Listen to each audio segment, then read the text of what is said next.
Hey, it's Jim, and this is FRM Part I, Book 4, Valuation and Risk Models, and our final 30 questions of our refresher exam. Once again, just a quick reminder, feel free to pause the recording at the beginning of every question so you can try it on your own, or you can just work through it with me. Another quick reminder, we have references up at the top, so we'll start here in Chapter 1 on page 3. So we've got an equity portfolio, 2 stocks, 1 and 2. There's a mean, there's a standard deviation, and there are weights. And under the table, we're given a correlation coefficient. So we've got to calculate the mean and standard deviation of the portfolio. At the risk of offending you, you're simply not going to take the average of the mean and then the average of the standard deviation. A, because the weights are different, and then B, different from 50%, right? And then B, for standard deviation, you need to consider correlation coefficient. So this is just a simple matter of having an equation memorized. There it is in yellow. So if you do all the math, and feel free to pause the video and make sure you can do the math correctly. This sounds like a logical question that will show up on the exam. We've got an investment return distribution mean of 18 and a standard deviation of 26%. Loss level has a 1% probability of being exceeded is 42.48. Let's go ahead and compute the expected loss conditional on the loss exceeding 42.48. So this is expected loss. So just like back in question 1, you've got to memorize that formula. Here in question 2, you're going to have to memorize the expected loss equation. Now the chapter tells you pretty explicitly in there that if we've got a mean of 18 and then we look at the loss distribution, you just put a minus sign in front of that because you're just switching it over to the left-hand side, more or less. In addition to memorizing the formula, what we're going to have inside of this slide deck is a couple of problems where we're going to need the critical values from the table. And my advice is just to memorize a bunch of these, like maybe 95% and then 99% and then maybe 99.9%. So look at the equation in the numerator. There's a z squared, so the 2.326. That's 99%. I would just memorize those. Now, of course, GARP could give you kind of abbreviated tables, but I think you're better off in having these memorized. This is what I did when I took the Part 1 exam, and it saved me a little bit of time, probably a little bit of stress. So if you do all the math, you get 51.35. Historical simulation to estimate stock prices. So notice we have some chronology here in the table, days 0, 1, 2, and then day 198, 199, and 200. If you look inside of the chapter, what GARP does for you, gives you a bunch of early days and then a bunch of later days, nothing in the middle. I can't imagine on the exam they'd give you 200 in this case, or 300 like in the chapter. And if you look at that table in the chapter, they call them scenarios 1 and 2. And so essentially what we're doing is usually using day 0 to day 200 to try to predict what's going to happen on day 201 and day 202. So the easiest way to do this is to go ahead and draw a table like this. So we've got 0, 1, 2, and then 98, 99, and 200. Call these scenarios 1, 2, 3, and 4. And so if you look at it this way, just a little bit differently than the table that's given, you'll be able to go ahead and make the computation. So all you do is take that last day, that $34, and then multiply it by, what I call back in our time value of money discussion is really just the time value factor. So all we're doing is going to take what happens between day 0 and 1, which is the price went from 27 to 29. So if you do 29 over 27, that's kind of like the time value of money factor. multiply that by the 34 on day 200. So we're assuming that what happens between day 200 and 201 is the same thing that happened between 0 and 1. So you get 36.52. And then if you do the same thing for the next scenario, the price went from 29 down to 28. So if you do the fraction future over present like we just did, 28 over 29, so the price goes down. So you always anchor it on that 34 for each of those scenarios.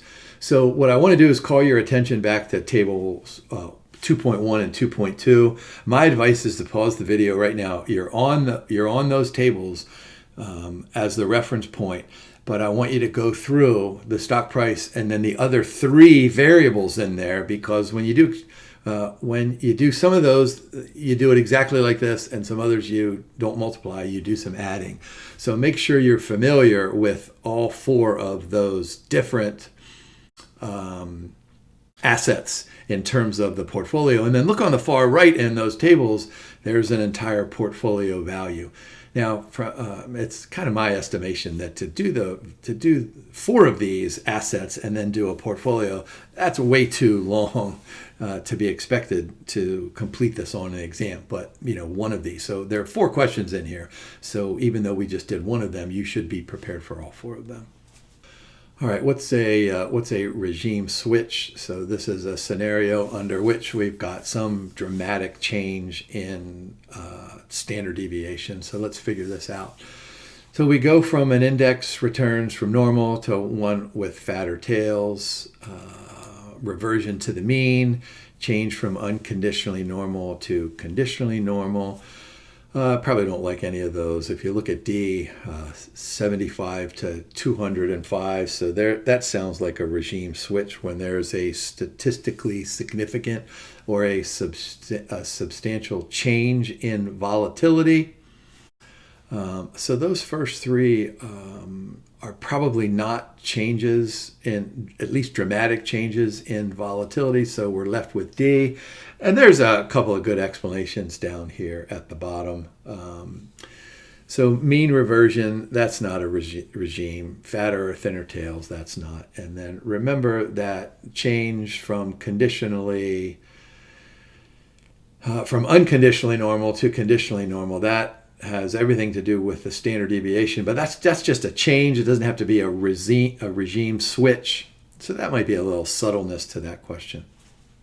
Estimating volatility on a bank index rejects a model in which the equal weights are assigned to the squared returns, adjusted by a constant factor lambda. So that should give you some hint there. We have a lambda of 0.55. So the estimate of volatility the analyst makes will most likely, and so what you need to do is try to ask yourself the question, is there anything interesting about 55? And the answer is, yeah, there's a bunch of things that are interesting about 55. And if you look, well, there it is on page 31, that risk metrics tells us that we're an efficient lambda of 0.94. And anything below that causes them to, leads to overreaction, because that lambda of 55 doesn't capture all the stuff that a lambda of 94 does. And of course, let me just go back here, pretend I didn't go to that one. All right, so equal weights are assigned to the squared returns in favor of a model where they're adjusted. So this is the exponentially weighted moving average model. That should have been obvious. Uses the GARCH model to estimate the variance of returns. Our discussions on the Black-Scholes-Merton option pricing model, remember they're essentially 5 input variables. Let's just forget about dividends for a change. 4 of those are easily observable. The standard deviation, that's the difficult one. In fact, if you could accurately predict what the standard deviation of a share of stock or an index or a currency is going to be tomorrow or over the next week, if you knew what that was going to be with 100% certainty, by the end of the week you could be a billionaire, perhaps even a trillionaire, depending on how much you could borrow.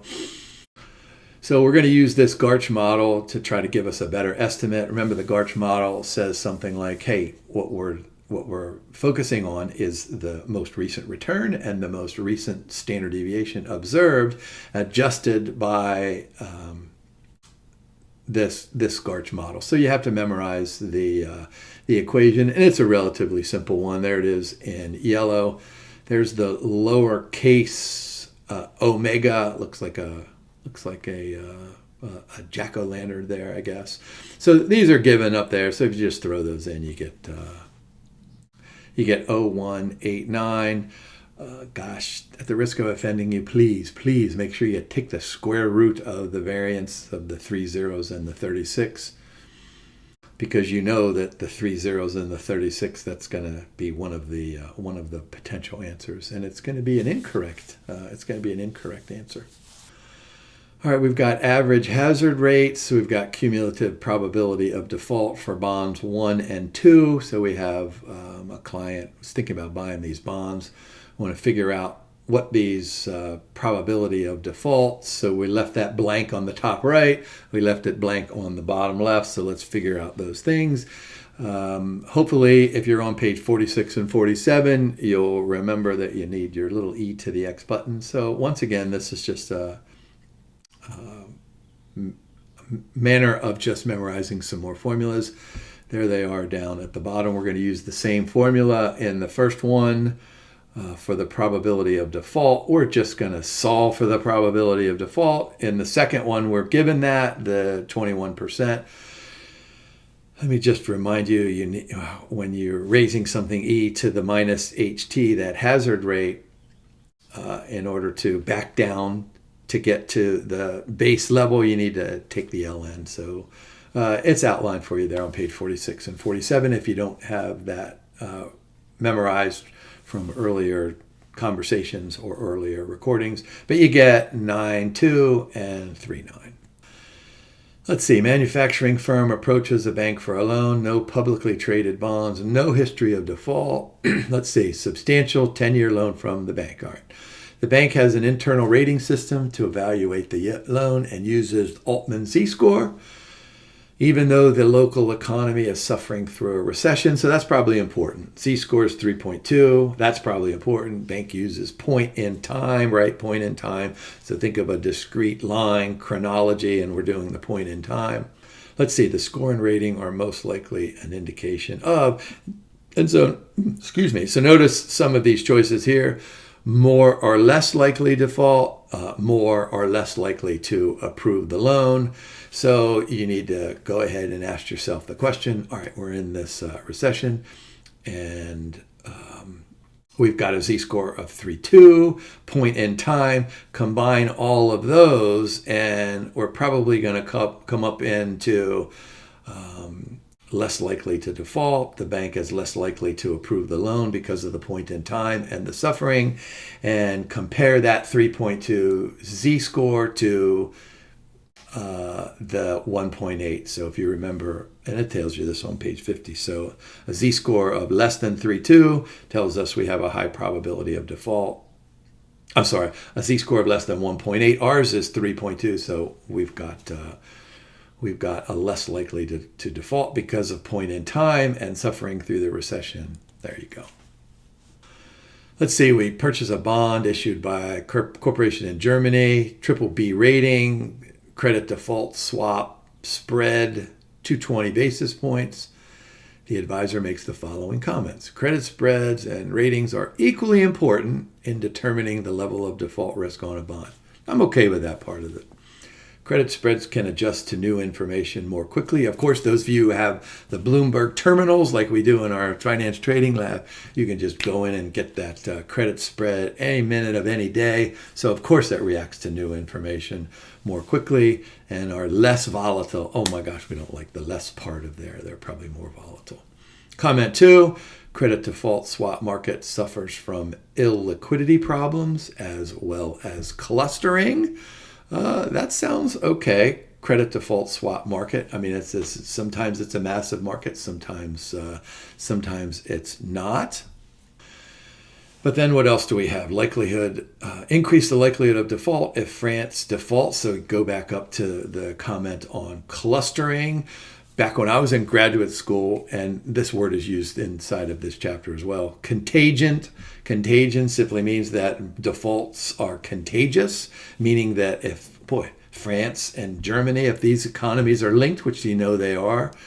So we didn't like the first one and we liked the second one. I think that's inaccurate and accurate. And so what we've done here is we've also given you a little table over there to help you adjust, to help you answer maybe some other questions inside of this area. So that's a good table to memorize.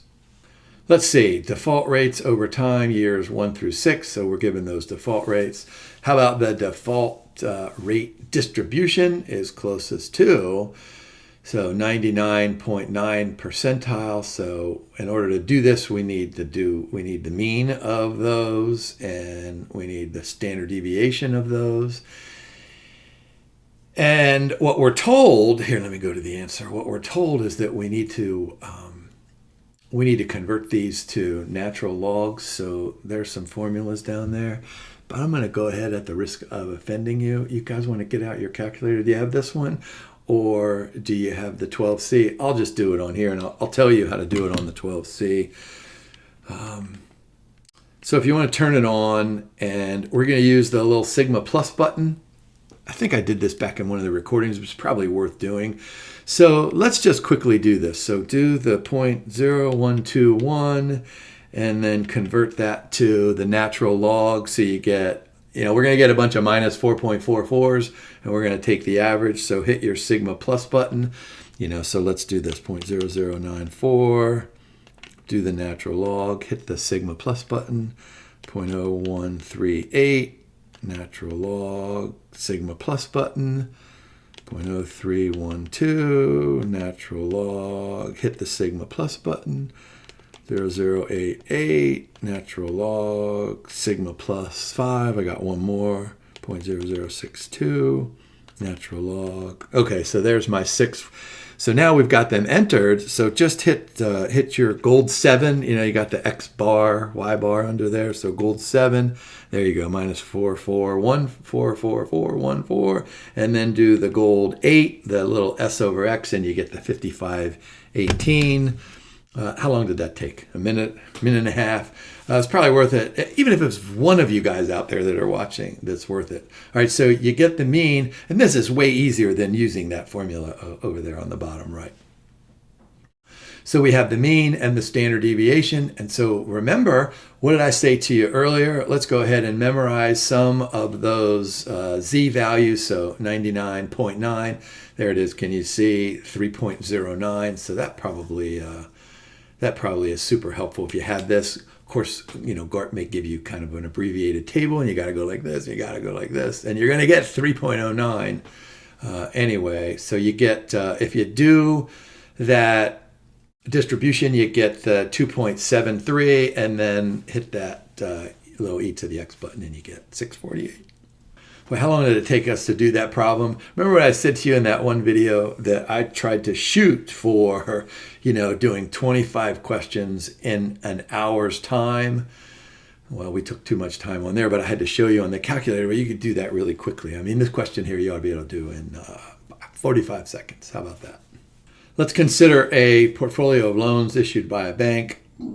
Probability of default on all loans equally 275. Correlation of map transform variables 55, the 99.9 percentile, portfolio default rate. So once again, we're going to have to memorize and apply some kind of a formula. Those of you who are looking on 78, you're going to say, "Oh my gosh, yeah, this is the Vasicek model." I love the Vasicek model. When I teach financial institutions, which is not very often, I show the students this model, and they love it. So there it is. You should note that, gosh, there's the 3.09 that you had memorized from the previous problem. So you're saying, "Oh my gosh, Jim, thank you so much for having me memorize that." There it shows up again, 99.9%.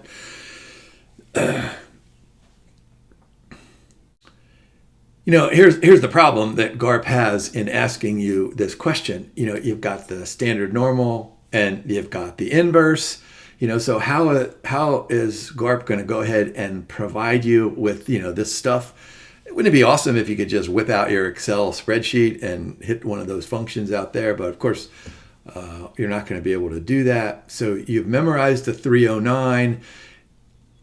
Maybe GARP will just give you the 1.92 for the 2.75%. I don't know. Maybe it'll have a table, but either way, you should be able to come up with all this. So you do the math there, you get the 55. You look that up on the table, and you get about 71%. Bank has 2 loans, $175, probability of default, and then recovery rates.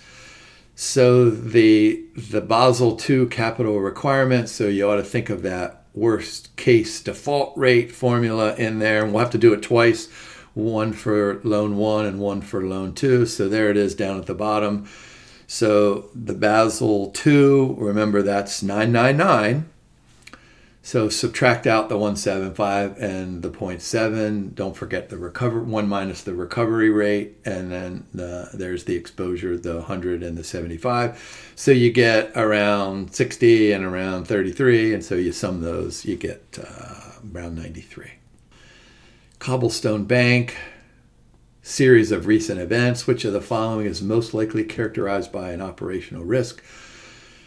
Characterized as an operational risk. So remember that definition of operational risk, the risk of loss resulting from failed or inadequate internal processes, people, systems, and then, of course, external events. Those of you who are looking on page 86, I encourage you to do that. There are 7 categories there. Remember, internal and external fraud. There's damage to physical assets. So there's 7 of those in there. So really, that's all we're trying to do, is to identify which of these sounds like that initial definition, which of them sounds like operational risk. So we sell smaller subsidiary because we have losses. Well, that doesn't sound like operational risk. Chief financial officer fired. That sounds like reputational. Losses due to failed introduction. Well, that sounds like bad business decisions. Theft by a Cobblestone employee. So what did we say? Internal or external fraud. I don't know if that sounds like fraud, but theft, that fits into that category. So look down at the bottom. There's the definition that I just gave you. And there are those 7 categories on page 86 or so. And then I talked about reputational and business or strategic risk. And then I guess that A could have been credit risk as well. Let's see. Financial institution approves $500 million in loans. 4 large losses. Estimate the probability that 5 losses will occur during the year. So, of course, your first thought ought to be, oh my gosh, this sounds like that Poisson distribution. So go ahead and look on page 89.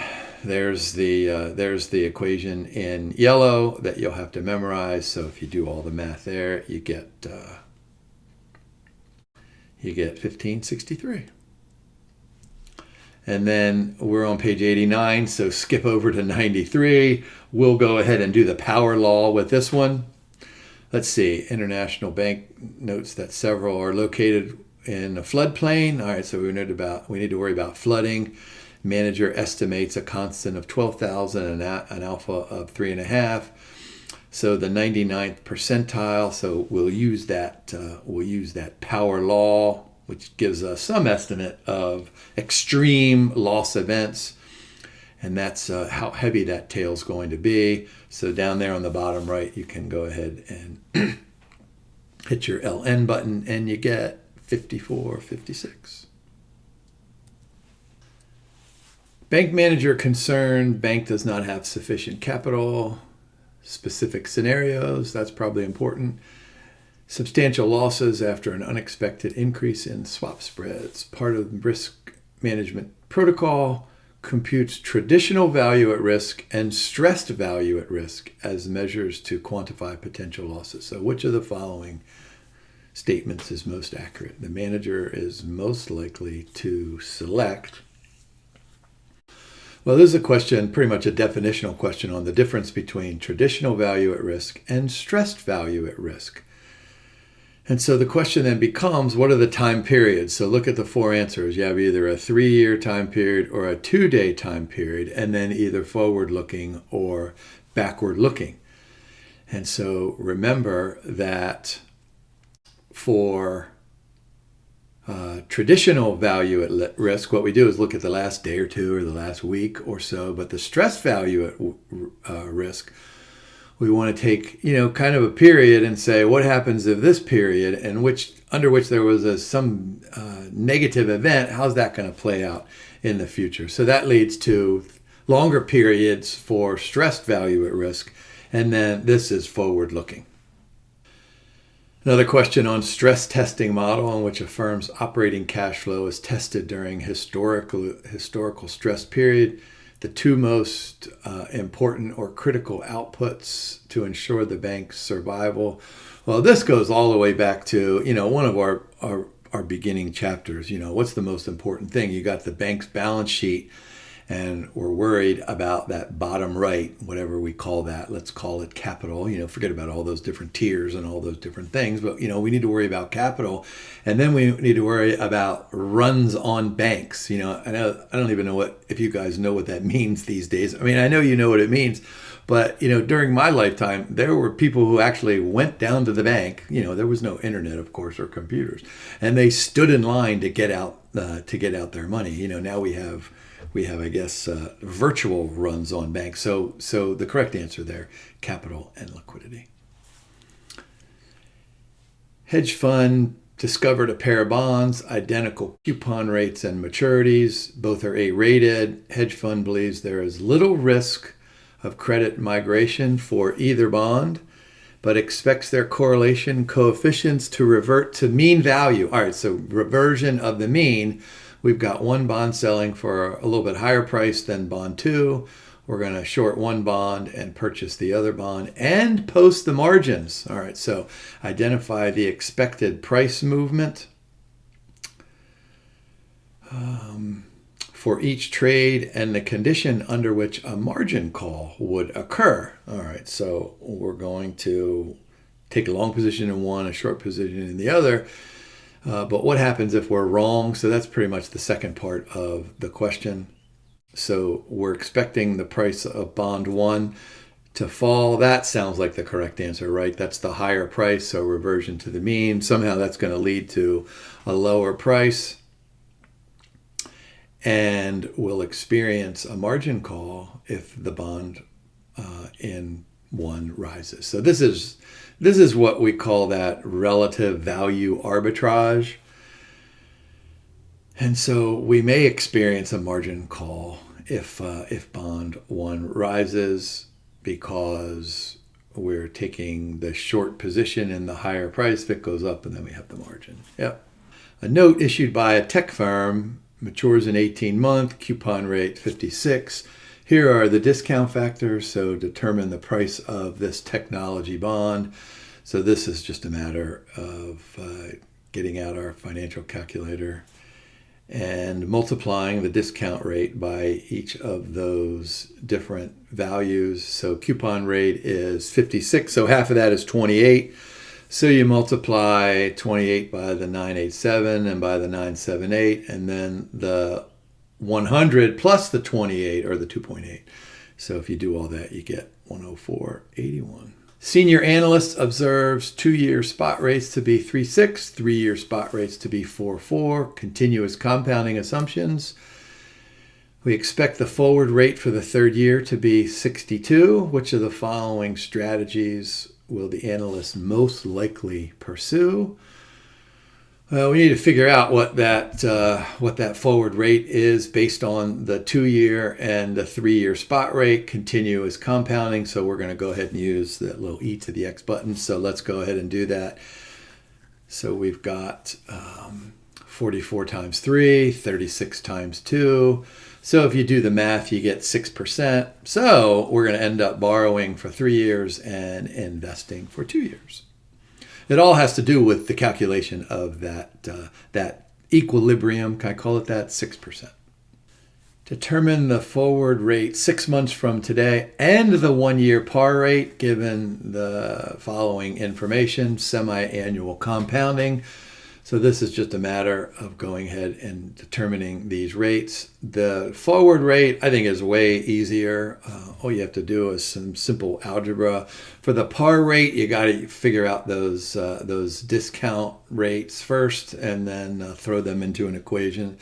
So let me just throw that right at you here. So there's the first solution of about 3.1% for the forward rate.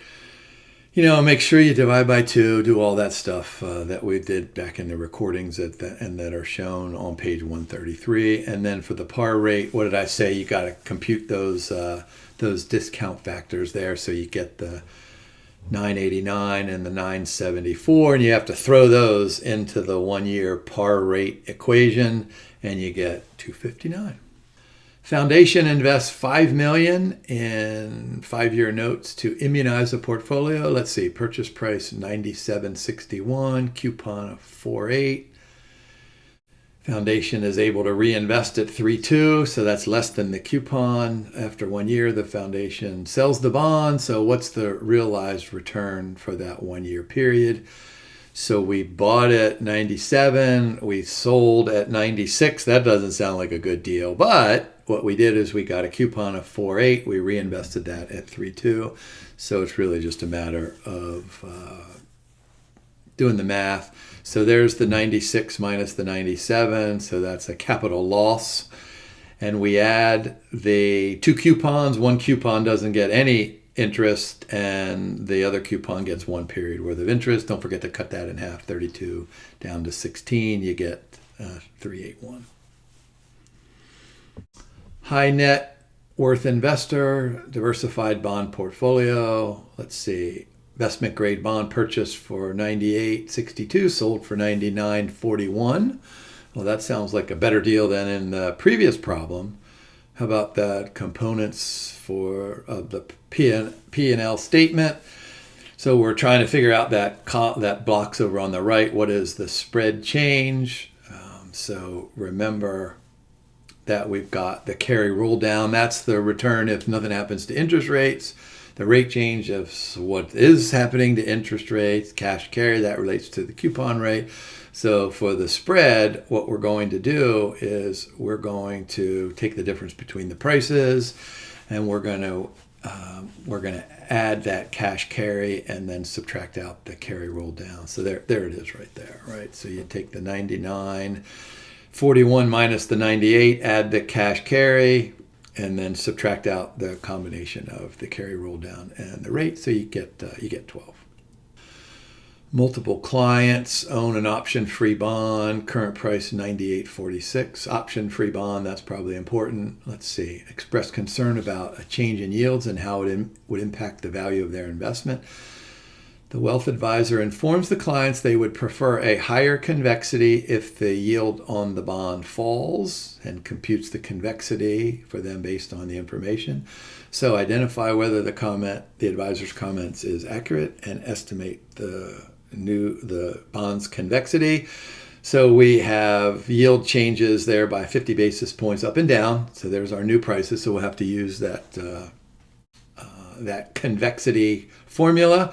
But let's go back and talk about that comment. What's the advisor say? Prefer a higher convexity if the yield on the bond falls. So yield falls, what happens to price? Price goes up, of course, because of duration. I mean, just that regular old inverse relationship, but because of duration. But then the convexity of adjustment is going to raise the bond even more. So we probably like that comment. Let's go ahead and compute the convexity. So we'll do B, comment is accurate, convexity 77.19. Make sure you can compute convexity. So pause the video and do the math pretty quickly. Wealth advisor, high yield bond, concerned about a change in yields. We just did that in 24. Let's see how different this one is. Let's see, the advisor informs the client that the estimated price reaction to a change in yields is always more accurate when using both duration and convexity. Well, that sounds good. The advisor computes the new price of the bond if the yield falls by 25 basis points. Current price is 103.81, duration 66, convection 55. Let's see, identify whether the advisor's comments is accurate. Well, we like that one, right? So that gives us A and B, and then estimate the new price of the bond. So we'll have to use the equation down there at the bottom. So you get 105.51. 105.51. Let's see, goals-based analysis, immunized portfolios, investment horizon of 8 years, considers 3 bonds that sell at par value. So there's a duration of 5, duration of 11, and duration of 8. The yield curve is expected to shift, if it does at all, in a parallel manner in order to maximize expected performance. All right, so the question then really becomes, what are we going to do? I mean, we're going to buy these bonds, so short position, that's probably out for D, right? But what do we want to do? There's really cool stuff inside of this chapter. What do we learn from the very beginning of immunization? That you match the investor's time horizon with the duration of the bond. So in that case, you're probably tempted to say investment horizon 8. Let's go ahead and pick bond 3 that has a duration of 8. However, what we know is that a barbell portfolio, bond 1 and bond 2, when you use the barbell strategy, it can outperform. So that's probably going to be our correct answer. So which one sounds like the correct answer? Long position in bond 1 with a duration of 5 and a duration, bond 2, a duration of 11. So you take the weighted average of those and you get duration of 11. So remember that the superior performance results from the barbell strategy. Oh, this looks like a good question here. This is one of my favorite sections of this chapter, on the first buckets and the second buckets and the 9th buckets and the 12 buckets. And remember, you can chop any of these things up into any kind of buckets. You know, what the chapter likes to do, and I'm guessing GARP agrees with this, is that, we have smaller buckets. We're not going to have buckets 0 to 42, right? So smaller buckets. All right, so asset liability management technique, interest rate risk addressing. Let's see. Forward buckets can be useful. That sounds good. Term structure is flat at 8%, semi-annual compounding, coupon rate of 10, face value of 1,000. There are 2 buckets, so 0 to 1 and 1 to 2. So there's the short time period. If the forward rate in the first bucket increases by 1 basis points, we've got 1.035. Second bucket, we've got 1.036. Notice we go out to 3 decimal points. That's probably important. So determine the forward buckets. So all we're going to do is, first thing we need to do is use our regular old time value of money buttons to compute the price of the bond, and then take the difference between that price and the 1.035 and the 1.036. And that ought to do it for us. So there's the price of the bond, so 103.6299. And then the first year's bucket is the difference in those 2 prices. So there's the 103.299 in both the 0.1 and the 1.2 buckets. So just subtract those 2 prices that were given above, and you get 974.885. Moving on to the binomial option pricing model, pricing a call option on a barrel of oil, spot price 60, exercise price 58, risk-free 6%, continuous compounding, that's probably important, and the up and down factors 110 and 91. So the first thing we're going to have to do is figure out that lowercase p to use as probabilities, or things that sound like probabilities, in the numerator, and then get out our binomial option pricing model equation. So the first thing, we're going to go ahead and use the up and down. So take the 60 and multiply by 110. Take the 60, multiply by 91, and you'll get the 66 and the 5460. So there's our little probability. So if you do all that, you get 5266. And then multiply the 5266 by the the amount by which the option is in the money if the price goes up from 60 to 66. So that's 66 minus the 58. That's the intrinsic value. And then if the price falls down to 54, it's an out of the money option. So we're multiplying the intrinsic value, which is 0, by that 1 minus the 52.66 and taking the present value. Once again, continuous compounding there, you get 417. Moving on to the Black-Scholes-Merton option pricing model, the existence of the volatility smile in implied volatility estimate suggests which of those following? Well, let's go back to the BSM model. What do we love about it? It's got 5 input variables, including standard deviation, and those 5 input models, when they estimate a call option price, come up with a pretty accurate estimate, especially when the option is nearly in or nearly out of the money. But one of the assumptions in the model is that whatever input we use for standard deviation, let's say 20%, that 20% is relevant for options that have exercise prices here in the middle, and then stock prices that are very, very high and stock prices that are very, very low. So what we should see is a straight line if you have standard deviation on the vertical axis, but we see a smile. So why do we see a smile?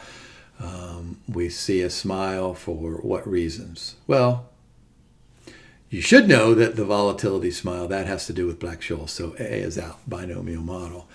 Black-Scholes-Merton model works poorly for steep in and out of the money. So that's what I was just talking about. Risk-neutral world is not reflective. Actually, the risk-neutral world does reflect reality, even though it sounds kind of counterintuitive if we're only worrying about the first moment of the distribution. But of course, you guys read this in the chapters that it works perfectly. And dividends produce a bias. That's not true. All right, so there we go. B is the correct answer. All right, last one. We're in the last one. This is question 100. Hopefully on the exam, you answer question 100. And you have a few minutes to catch your breath. All right, delta of call option on a share of stock, 635. Let's see, and then to form a hedge, the investor could write 635 options and purchase 1,000 shares of the underlying. Well, that sounds right? Sounds perfect. We know that we're going to write some options and we have to buy the shares, but I think those are flipped, right? Let's see, if the volatility of the underlying asset increases by 1%, the call price will increase. Well, that would be the vega of the stock, not the delta of the stock. If the underlying stock increases by $2, the call price will increase by $127. Well, that doesn't sound too accurate right off the bat. But remember that delta tells you about a change in the stock by $1. Option will change by 635. So if the stock changes by $2, well, then you get 2 times 635 is 127, and that's our correct answer. We'll double that delta.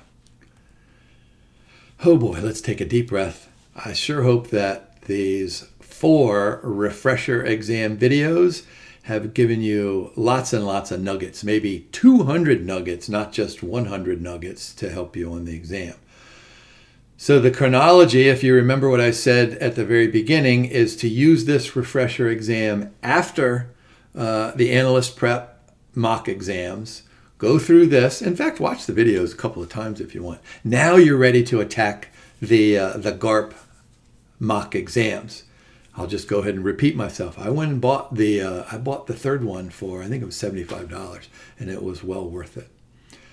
So hey, does this complete everything? I don't know. Keep studying, and remember to take a deep breath before you walk into the exam. Good luck studying.